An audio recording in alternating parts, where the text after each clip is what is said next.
आप सभी को आपके अपने YouTube चैनल पे बहुत बहुत स्वागत है। साथियों, इस वीडियो में हम लोग क्लास 10th की हिंदी के सेकेंड चैप्टर है 20 के दांत, जो कि कहानी है बहुत ही बेस्ट कहानी, जिसके लेखक है नलिन बिलोचन शर्मा। तो इस वीडियो में लेखक परिचय को देखने वाले हैं।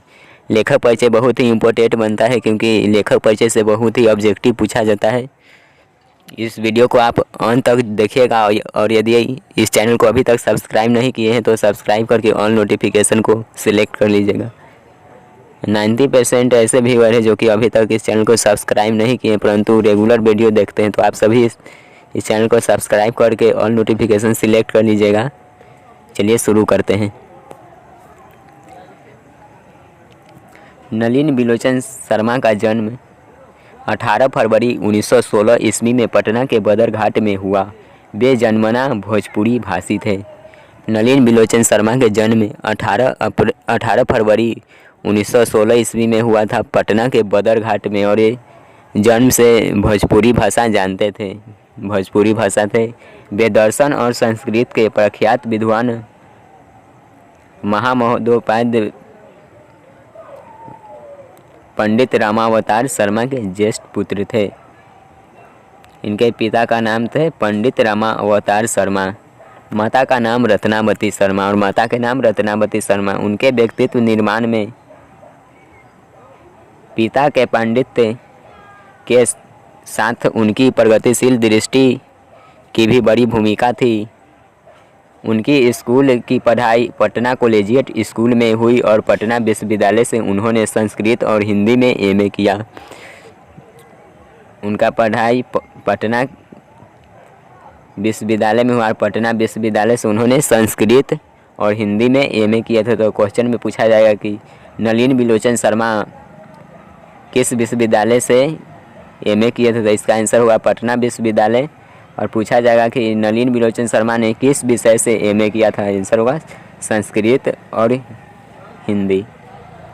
वे हरप्रसाद दास जैन कॉलेज, आरा, रांची विश्वविद्यालय और अंत में पटना विश्वविद्यालय के प्राध्यापक रहे। सन 1959 में पटना विश्वविद्यालय के हिंदी विभाग के अध्यक्ष हुए और मृत्योपरांत इस पद पर बने रहे। इनका मृत्यु हुआ था 12 सितंबर 1961 ईस्वी में, जो कि 1959 ईस्वी में पटना विश्वविद्यालय के हिंदी विभाग में अध्यक्ष हुए थे, और अपनी मृत्यु तक उस पद पे बने रहे थे। और मृत्यु 12 सितंबर 1961 ईस्वी में हुआ था। आगे देखते हैं।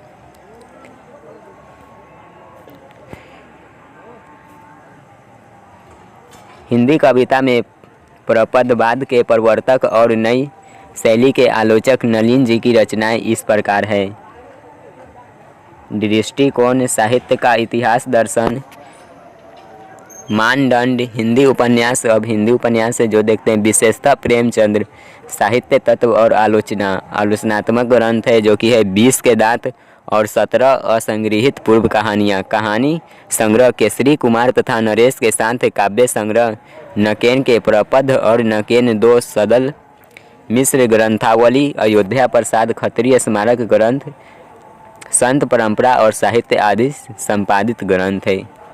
इनका जो साहित्य का दर्शन, दृष्टिकोण, ये सब रचनाएं हैं। मानदंड और हिंदी उपन्यास में है, जो कि विशेषता प्रेमचंद्र, साहित्य तत्व और आलोचनात्मक ग्रंथ देखेंगे तो वो है 20 के दांत और 17 कहानी और है।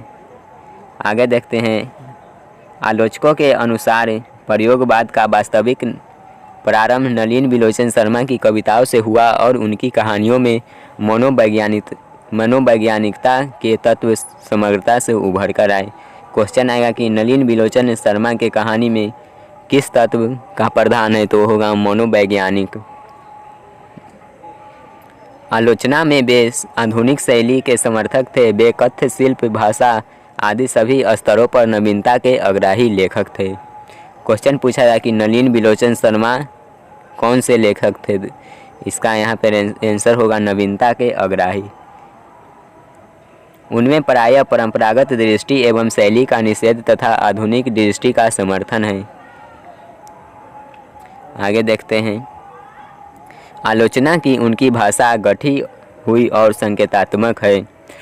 यहाँ से भी क्वेश्चन आता है कि नलिन जी की भाषा है, तो हो जाएगा आंसर गठीली एवं संकेतात्मक, जो कि ऑप्शन में रहेगा, ये राइट आंसर हो जाएगा। ये भी क्वेश्चन बहुत ही इंपॉर्टेंट बनता है क्योंकि कई बार बोर्ड एग्जाम में पूछ चुका है। आगे देखते हैं। उन्होंने अनेक पुराने शब्दों को नया जीवन दिया जो आधुनिक साहित्य में पुनः प्रतिष्ठित हुए। यह कहानी 20 के दांत तथा अन्य कहानियाँ नामक कहानी संग्रह से ली गई है, जो कि इस कहानी का नाम है 20 के दांत, और कहानी लिया गया है 20 के दांत तथा अन्य कहानियाँ नामक कहानी संग्रह से। पूछा जाएगा कि 20 के दांत कहानी किस संग्रह से ली गई है, इसका आंसर होगा 20 के दांत तथा अन्य कहानियाँ। यह कहानी मध्य वर्ग के अनेक अंतर विरोधों को उजागर करती है। ये भी इम्पोर्टेंट क्वेश्चन यहाँ से बनता है कि 20 के दांत कहानी में किस वर्ग का उजागर किया गया है, तो होगा मध्य वर्ग। कहानी का जैसा ठोस सामाजिक संदर्भ है वैसा ही स्पष्ट मनोवैज्ञानिक हास्य भी। आर्थिक कारणों से मध्य वर्ग के भीतर ही एक और सेन साहब जैसे कि एक श्रेणी उभरती है और अपनी महत्वाकांक्षा और सफ़ेद पोशी के भीतर लिंग भेद जैसे कुसंस्कार छिपाए हुए हैं, तो दूसरी ओर गिरधर और नौकरी पेशा निम्न मध्यवर्गीय व्यक्ति की श्रेणी है जो अनेक तरह की थोपी गई बंदिशों के बीच भी अपने अस्तित्व को बहादुरी एवं साहस के साथ बचाए रखने के लिए संघर्ष है।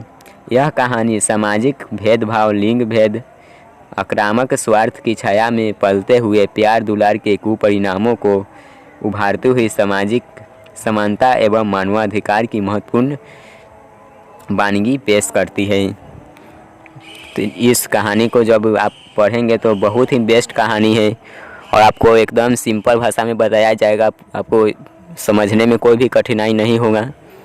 यदि आप इस चैनल से अभी तक नहीं जुड़े हैं तो इस चैनल से जुड़ जाइए और कमेंट करके ज़रूर बताइए कि ये वीडियो आपको कैसा लगा। आपके कमेंट का इंतज़ार रहेगा। जय हिंद, वंदे मातरम।